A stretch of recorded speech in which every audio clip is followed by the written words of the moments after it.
Assalamu alaikum. Today we are going to start with Pillai and their function. Last time हमने flagella के बारे में पढ़ा था। पिल्लाई जो होते हैं ये भी मिलता जुलता स्ट्रक्चर होता है, लेकिन पिल्लाई का साइज जो होता है वो फ्लैजिला से स्मॉल होता है। और पिल्लाई जो है वो मूव करने में हेल्प आउट नहीं करते, जिस तरह से फ्लैजिला में होता था कि वो मोटिलिटी में हेल्प आउट करते थे, मूव करने में हेल्प आउट करते थे। पिल्लाई का ऐसा कोई फंक्शन नहीं होता। पिल्लाई का ये काम होता है कि ये मेटिंग प्रोसेस में जब मेटिंग प्रोसेस होती है ऑर्गेनिजम्स के दरमियान, उनमें सेल्स के दरमियान, उसमें हेल्प आउट करता है। या फिर इसके अलावा जब बैक्टीरिया ने अलग अलग चीज़ों के साथ अटैचमेंट करनी होती है तो ये हेल्प करते हैं कि बैक्टीरिया जो है वो पिलाई के थ्रू किसी भी चीज़ के साथ चिपक जाता है। अटैचमेंट में ये हेल्प आउट करते हैं। पिलाई का अगर स्ट्रक्चर देखा जाए तो ये होलो होते हैं, नॉन हेलिकल फिलामेंटस अपेंडेजेस होती हैं।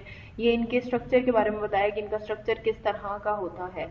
इसके अलावा अगर ट्रू पिलाई की बात की जाए तो वो सिर्फ ग्राम नेगेटिव बैक्टीरिया पे प्रेजेंट होते हैं। और अगर इसकी कंपोजिशन की बात की जाए तो ये एक प्रोटीन से मिलकर बनते हैं जिसको पिलिन कहा जाता है। और इसके अलावा जो मेटिंग प्रोसेस होती है सेल्स की, जिसके दरमियान ये हेल्प आउट करते हैं ताकि एक सेल दूसरे सेल के साथ जो है वो मेटिंग कर सके, अटैच हो सके, तो उस प्रोसेस को कहते हैं कॉन्जुगेशन प्रोसेस। इसके अलावा एक और फंक्शन मैंने आपको बताया कि बैक्टीरिया को अगर डिफरेंट एक तो मेटिंग प्रोसेस के दरमियान दूसरे सेल के साथ अटैच करने में हेल्प करता है, साइड बाई साइड बैक्टीरिया को किसी भी सरफेस के साथ अटैच होने में ये हेल्प आउट करता है। तो ये हो गया पिलाई और उनका फंक्शन। नेक्स्ट टॉपिक आ जाता है cell envelope outer wrapping of bacteria. Means के बैक्टीरिया की बाहर वाली साइड पे जो चीज़ प्रेजेंट होती है उसको बैक्टीरियल इन्वेलप कहा जाता है। तो बैक्टीरिया की जो वॉल होती है वो बहुत डाइवर्स किस्म की होती है, तो उसको मेंटेन करने के लिए उसके आसपास एक इन्वेलप प्रेजेंट होता है जिसको bacterial envelope, bacterial cell envelope कहा जाता है। और सेल का प्रोटोप्लाज्म जो है, प्रोटोप्लाज्म के बारे में मैंने आपको डेफिनेशन पहले भी बताई थी कि living part of cell is called its protoplasm. तो सेल का जो प्रोटोप्लाज्म होता है उसको एक प्रॉपर जगह पर रखने के लिए एक एक्सटर्नल लेयर की ज़रूरत होती है, एक इन्वेलप की ज़रूरत होती है। और इस इन्वेलप के अंदर जो है वो कैप्सूल, स्लाइम और सेल वॉल तीनों चीज़ें इंक्लूड होती हैं। तो अब देखते हैं कि ये पार्ट्स किस किस तरह से हैं, इनको डिस्कस करते हैं। सबसे पहला पार्ट है कैप्सूल। सबसे पहले आता है कैप्सूल। कैप्सूल जो होता है वो मिलता है पॉलीसेकेराइड यूनिट्स के मिलने से और प्रोटीन के मिलने से, या फिर इसके कैप्सूल में प्रोटीन और पॉलीसेकेराइड यूनिट्स दोनों एट अ टाइम भी प्रेजेंट हो सकते हैं। और ये जो स्ट्रक्चर होता है, जो कैप्सूल होता है, ये सेल के साथ टाइटली बाउंड होता है। और इसकी जो अपीयरेंस होती है कि कैप्सूल वैसे होता किस तरह का है, इसका स्ट्रक्चर किस तरह का होता है, तो ये थिक किस्म का, गमी नेचर का, गमी जिस चीज़ में गम हो वो स्टिकी सी नेचर होती है उसकी, जैसे कोई चीज़ जो है वो चिपक जाती है तो इसकी स्टिकी सी नेचर होती है। और ये हेल्प आउट करती है कि बैक्टीरियल कॉलोनीज को आपस में एक दूसरे के साथ जोड़ के रखे, जैसे एक बैक्टीरिया दूसरा तीसरा, तो इनकी अगर स्टिकी नेचर होगी तो वो एक दूसरे के साथ जो है वो स्टिक करके रहेंगे, कॉलोनी की फॉर्म में रहेंगे। तो कैप्सूल के बारे में आपने करना है कि ये पॉलीसेकेराइड यूनिट से बनता है, प्रोटीन भी इसकी कंपोजिशन में एडिड होता है। इसके अलावा ये इसकी जो अपीयरेंस होती है वो थिक किस्म की और गमी किस्म की होती है, और ये कॉलोनीज को आपस में स्टिक करने में हेल्प आउट करता है। नेक्स्ट आ जाता है स्लाइम। स्लाइम जो है ये एक ऐसा मटेरियल है जिसको आप कह सकते हैं कि ये लूज किस्म की सॉल्युबल शील्ड होती है मैक्रोमोलिक्यूल्स की, जिसको स्लाइम कहा जाता है। ये मैक्रोमोलिक्यूल्स के मिलने से बनती है और ये बैक्टीरिया की पैथोजेनिसिटी को इंक्रीज करती है। पैथोजेनिसिटी का मतलब होता है कि उसकी डिजीज कॉजिंग एबिलिटी को इंक्रीज करती है ताकि वो किसी भी ऑर्गेनिज्म के अंदर जाके अपना फ़ायदा ले सके, और उसको चाहे बदले में बैक्टीरिया जो है वो जो होस्ट होता है उसको चाहे किसी भी किस्म की डिजीज़ कर दे, और अपना उसके अंदर से जो सर्वाइवल के चांसेस है बैक्टीरिया के वो इंक्रीज कर जाते हैं, अपना फ़ायदा ले लेता है। तो पैथोजेनिसिटी की जो एबिलिटी है वो स्लाइम इंक्रीज करता है बैक्टीरिया की। और इसके अलावा बैक्टीरिया को फैगोसाइटोसिस से बचाता है। फैगोसाइटोसिस का मतलब होता है कि जैसे कि आपने पहले पढ़ा था कि अगर बॉडी में कोई भी फॉरेन पार्टिकल एंटर हो जाता है तो लाइसोसोम का काम होता है कि उसको इनगल्फ कर ले, उसको खा ले, उसको मार दे। तो जब बैक्टीरिया के ऊपर स्लाइम प्रेजेंट होता है तो फैगोसाइटोसिस की एक्टिविटी से वो बच जाता है। स्लाइम जो है वो उसको प्रोटेक्ट करता है कि लाइसोसोम जो है वो उसकी ब्रेक डाउन ना करें या उसको मार ना दें या उसको खा ना ले। तो स्लाइम इस चीज़ में भी हेल्प आउट करता है। नेक्स्ट आ जाता है सेल वॉल। जितने भी एक्स्ट्रा सेलुलर सब्सटेंसेस होते हैं, जैसे कि आपने ऊपर पढ़ा, जितने भी बैक्टीरिया के बाहर जो भी चीज़ें प्रेजेंट होंगी और इसके साइटोप्लाज्म के ऊपर, क्योंकि सेल वॉल हमेशा साइटोप्लाज्म के ऊपर होती है, जैसे कि आपने पढ़ा हुआ है कि सेल मेम्ब्रेन के बाहर जो होती है वो सेल वॉल होती है, तो इसकी साइटोप्लाज्मिक मेम्ब्रेन के बाहर जो वॉल होगी वो सेल वॉल होगी। ये रिजिड स्ट्रक्चर होता है, ये बैक्टीरिया की शेप को मेंटेन रखता है, बैक्टीरिया को स्ट्रेंथ देता है और उसको ऑस्मोटिक लाइसिस के अगेंस्ट प्रोटेक्ट करता है। ऑस्मोटिक लाइसिस का मतलब होता है कि बहुत ज़्यादा वाटर ये ना हो कि सेल के अंदर मूव कर जाए और फिर सेल के अंदर एक प्रेशर बिल्ड हो जाए और उसके बाद सेल बर्स्ट हो जाए। लाइसिस होता है ब्रेक डाउन, तो सेल को बर्स्ट होने से बचाते हैं अगर वाटर की कंसंट्रेशन जो होती है वो नॉर्मल नहीं रहती। सेल वॉल जो है वो माइकोप्लाज्मास के अंदर एब्सेंट होती है। माइकोप्लाज्मास बैक्टीरिया की एक वैरायटी है, एक ऐसा जीनस है जिसके अंदर सेल वॉल एब्सेंट होती है, और जब इनके अंदर सेल वॉल एब्सेंट होती है तो ये नेचुरली बहुत सी एंटीबायोटिक के अगेंस्ट जो है वो इनके अंदर रेजिस्टेंस पैदा हो जाती है। उसकी रीज़न ये होती है, बहुत सी एंटीबायोटिक्स ऐसी होती हैं जो सिर्फ सेल वॉल के ऊपर जो है वो इफेक्टिव होती हैं, वो बैक्टीरिया के सेल वॉल पे अटैक करती हैं और इस तरह से बैक्टीरिया को ख़त्म कर देती हैं, लेकिन इनके ऊपर तो वो सेल वॉल प्रेजेंट ही नहीं होती, तो सेल मेम्ब्रेन के ऊपर एज सच कोई भी असर जो है वो नहीं आता है एंटीबायोटिक का। तो माइकोप्लाज्मा को ये एज होता है कि सेल वॉल एब्सेंट होने के बावजूद उनको फिर भी काफ़ी हद तक बहुत सी चीज़ों में फ़ायदा हो जाता है। इसके बाद आ जाता है क्रिस्टेन ग्रैम, एक साइंटिस्ट थे जिन्होंने ग्रैम स्टेन टेक्निक को डेवलप किया। बैक्टीरिया जो है उसको दो तरह से स्टेनिंग की बेस पर उसको दो तरह के ग्रुप्स में डिवाइड किया गया, एक ग्राम पॉजिटिव बैक्टीरिया और एक gram negative bacteria. Gram positive bacteria जो है वो पर्पल कलर के स्टेन होते हैं जब उनका रिएक्शन देखा जाता है, और ग्राम नेगेटिव बैक्टीरिया जो होते हैं वो पिंक कलर में स्टेनिंग शो करते हैं। ग्राम जो पॉजिटिव होते हैं, जो पर्पल कलर का स्टेन शो करते हैं, इनके अंदर ब्रैकेट में लिखा हुआ है retain the primary dye due to formation of CV1 complex. CVI complex, CVI का मतलब है crystal violet iodine complex.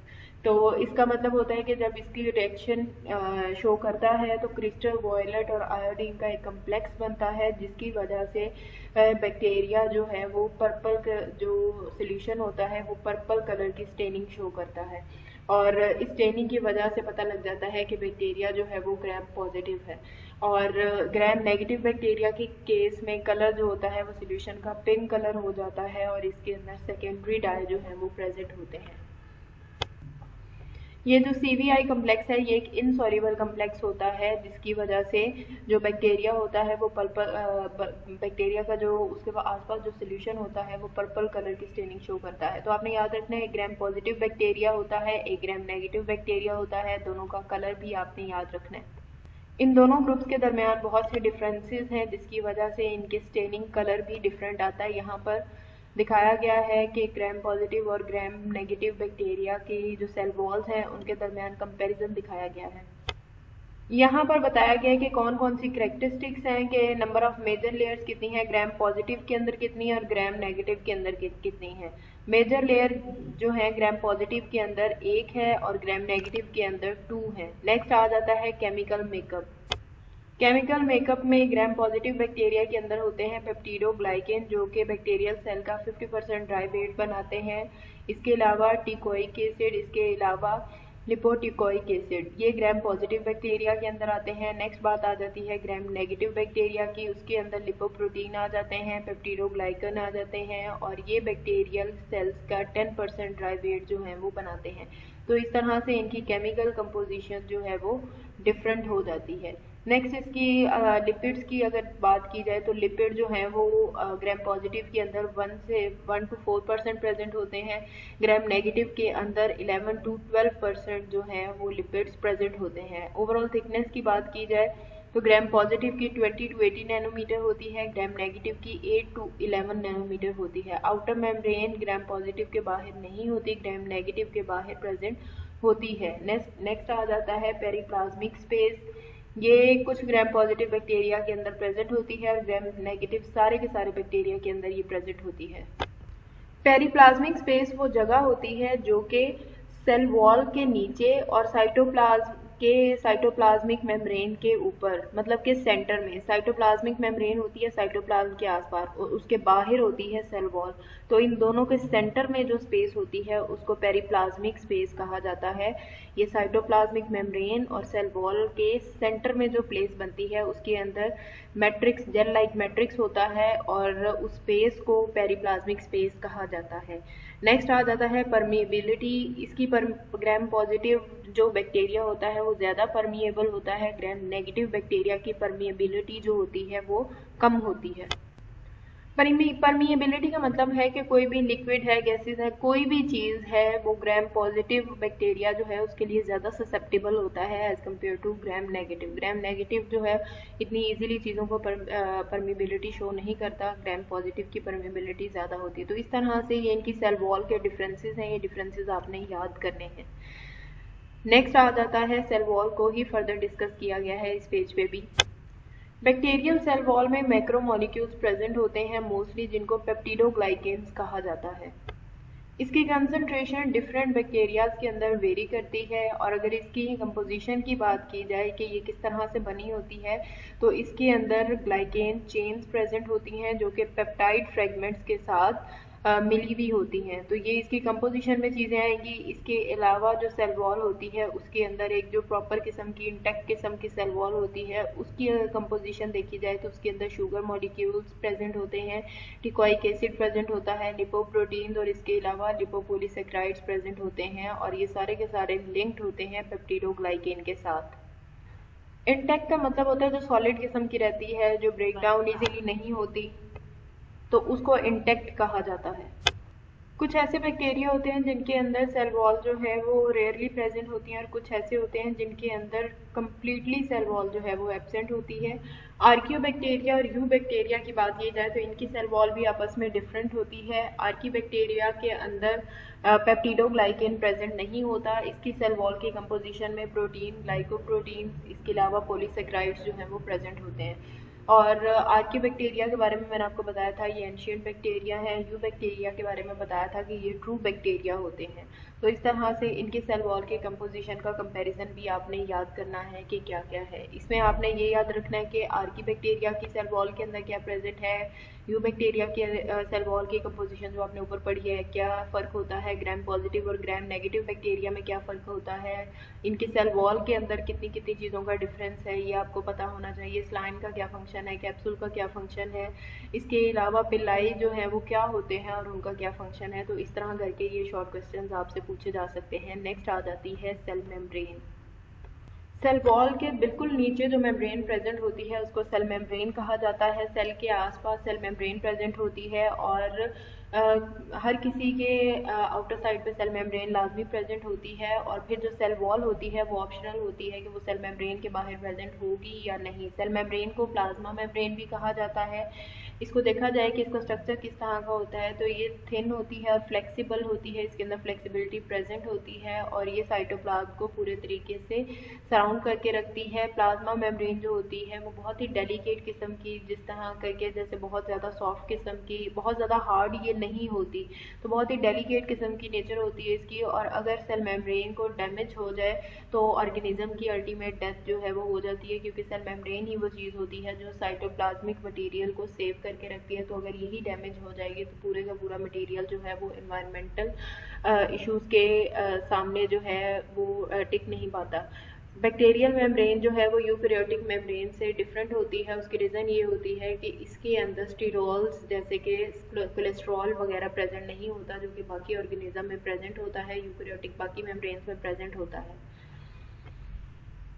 Cell membrane जो है वो इनटेक आउटटेक का भी ध्यान रखती है, जैसे कि सेल के अंदर जो है वो प्रोटीन, न्यूट्रिएंट, शुगर, इलेक्ट्रॉन और बाकी बहुत से मेटाबोलाइट जो कि सेल के अंदर बहुत ज़्यादा इंपॉर्टेंट होते हैं, तो इनकी इनटेक आउटटेक को सेल मेम्ब्रेन कंट्रोल करती है। इसके अलावा सेल मेम्ब्रेन के अंदर, सेल मेम्ब्रेन या प्लाज्मा मेम्ब्रेन जो बैक्टीरिया की होती है उसके अंदर बहुत से एंजाइम्स प्रेजेंट होते हैं रेस्पिरेटरी मेटाबॉलिज्म के लिए, ताकि बैक्टीरिया जो है वो अपनी प्रॉपर फंक्शनिंग शो कर सके। तो आपने इसमें बताना है कि सेल मेम्ब्रेन की बैक्टीरिया में क्या इंपॉर्टेंस है और वो यूकैरियोटिक सेल मेम्ब्रेन से किस तरह से डिफर करता है। यूकैरियोटिक मेम्ब्रेन से इस तरह से वेरी करता है कि इसके अंदर स्टीरोल्स जैसे कि कोलेस्ट्रॉल वगैरह प्रेजेंट नहीं होता।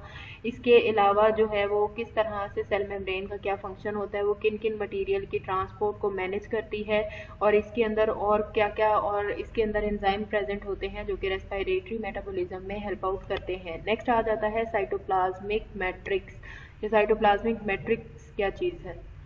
जितने भी प्रोकैरियोटिक सेल होते हैं जिनमें वेल डिफाइंड ऑर्गेनेलिस प्रेजेंट नहीं होती, उनके अंदर मेम्ब्रेन बाउंडेड ऑर्गेनेलिस भी प्रेजेंट नहीं होती। प्रॉपर मेम्ब्रेन में हर ऑर्गेनेली अलग-अलग हुई भी हो, प्रॉपर फंक्शनिंग शो करती हो, ऐसा कुछ भी उनके अंदर प्रेजेंट नहीं होता। इसके अलावा साइटोस्केलेटन भी उनके अंदर प्रेजेंट नहीं होता, जो कि आप पीछे पढ़ चुके हुए हैं। इसके अलावा साइटोप्लाज्मिक मैट्रिक्स की अगर बात की जाए तो यहाँ से इसकी डेफिनेशन शुरू होगी। The cytoplasmic matrix is a substance present between plasma membrane and nucleoid. It has gel like consistency, और इसके अलावा small molecules can move through it rapidly.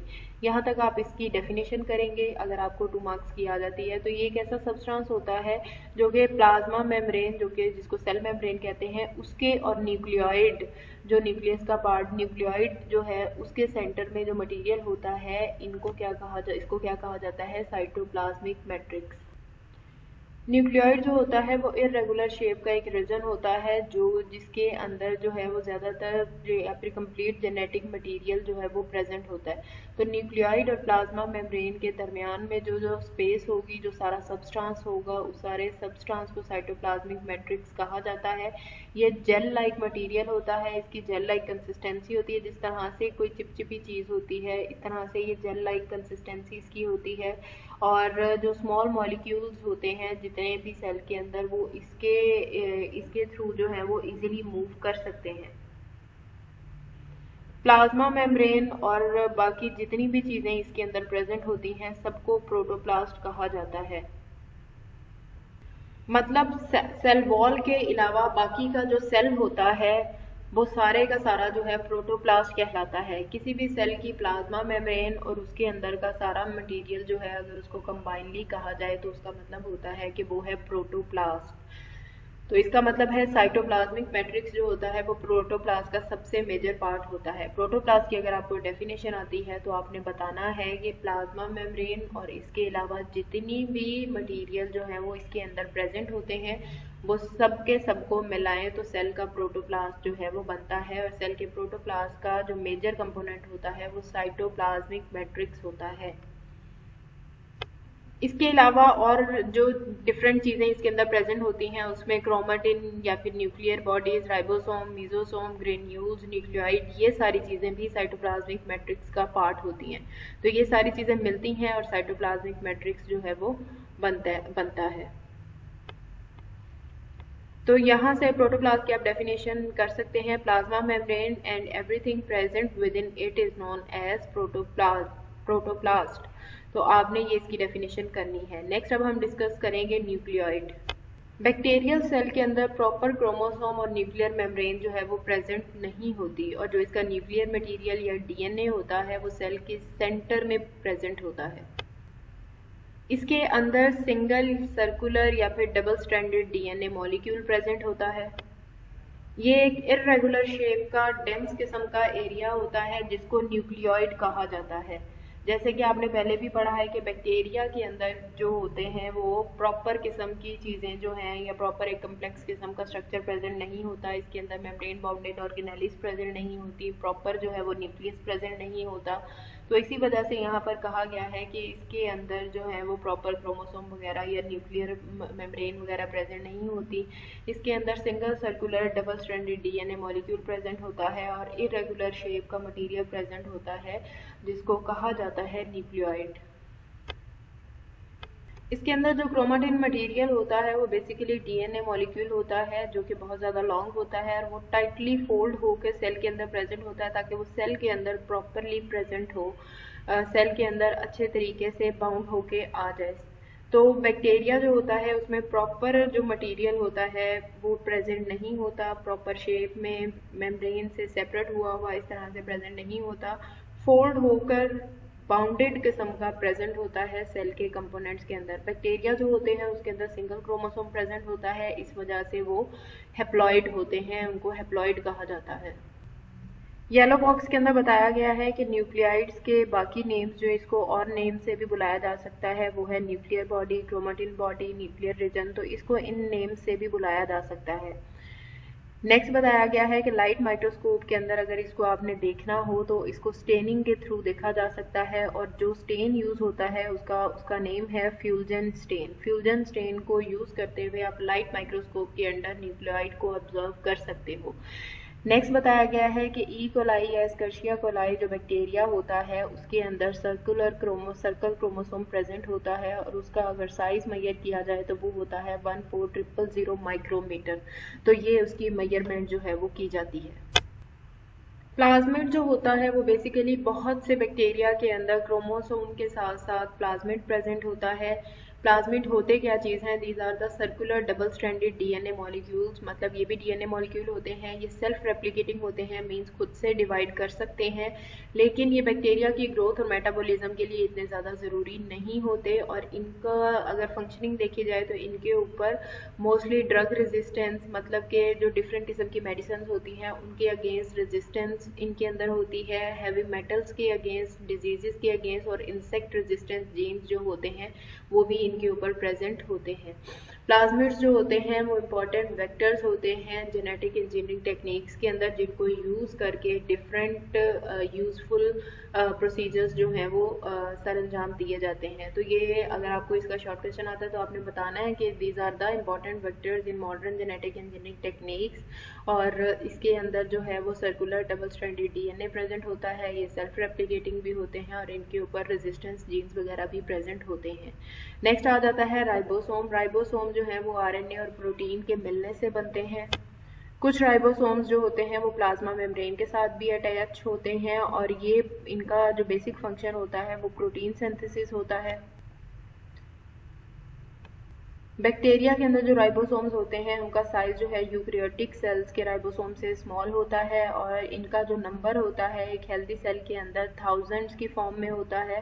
तो राइबोसोम जो होते हैं वो बेसिकली प्रोटीन सिंथेसिस के लिए यूज होंगे, और आपने याद रखना है कि ये बने हुए होते हैं आरएनए और प्रोटीन के मिलने से। नेक्स्ट आ जाता है अब आपकी बाकी की ऑर्गेनेलिज, जिसमें से आती है मीजोसोम्स। इसके अलावा ग्रेन्यूल्स हैं, स्टोरेज बॉडीज हैं, स्पोर्स हैं, सिस्ट है, और न्यूट्रिशन ऑफ बैक्टीरिया है, जिनको हम नेक्स्ट लेक्चर में देखेंगे। अभी तक के लिए अभी जो जितनी भी ऑर्गेनेलिज आपने पढ़ी हैं इन सबको आपने देखना है, इनकी फंक्शनिंग के बारे में देखना है और इनको याद करना है। इससे रिलेटेड जो भी क्वेश्चन आपको समझ नहीं आएगा वो हम इंशाल्लाह डिस्कस करेंगे हमारे जूम के सेशन में।